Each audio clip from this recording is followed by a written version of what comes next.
back to Storytime with Mr. Carr.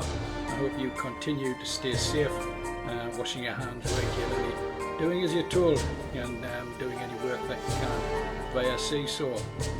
Here we go. Let's get on with our story then. It's been a while. Find out what's happening to Dave and Tucky. They navigated by following the line of the highest tower they could see from the bedroom window. The plane had vanished somewhere in line with that. Yes, Tor, Mr. Reynolds had called it. Tucky was stronger and went on ahead, setting a fast pace, while David kept him going in the right direction from behind. They climbed rocky river valleys, following the streams, but always when they had struggled up one valley, there was another beyond. And yes, Tor seemed to have come no closer. At every hilltop, they paused to catch their breath and searched the vast emptiness of the moor. There were sheep enough, and they recognised the red mark of Hamley Farm that they had marked Mr. Reynolds' sheep with. Occasionally, a group of sturdy brown ponies came in close to them, but moved away as they approached them. But there was no aeroplane, and no German pilots. Sweaty and tired, they sat on top of a cairn eating the sandwiches Anne had made for them. The early optimism of the morning had gone, and the flies would not leave them alone. David looked at his watch. After 11 already. An hour more, and we'll have to give up and turn around. Not worth going on, said Tucky. We'll never find it, 'cause it's not here. Never did crash. They're right, there's nothing here. Just let's go back and forget about it. One more hour, Tucky, that's all. Then we'll turn back, alright? We've come this far. Might as well finish it. There's a chance. David was just as dejected as Tucky, but the thought of those children at school laughing at them next week, the thought of the look on their faces if they did find something, that was enough to drive him on.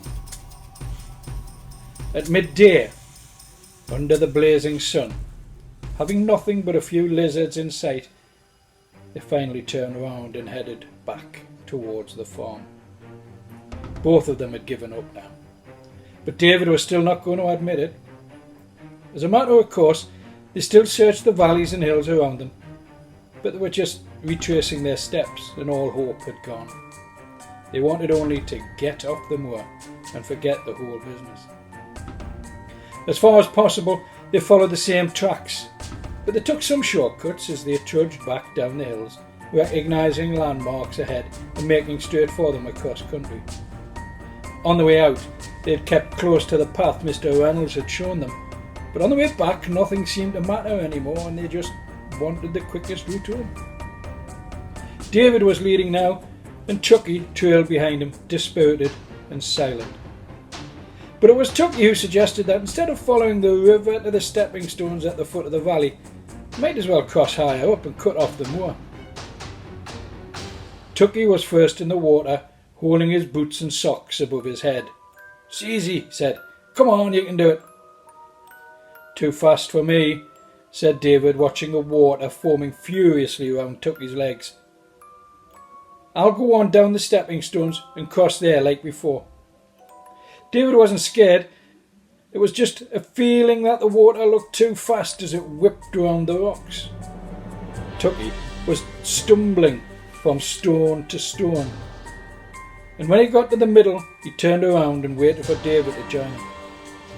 David managed it to the middle, and they stood on the rock and looked at the gap they had to jump.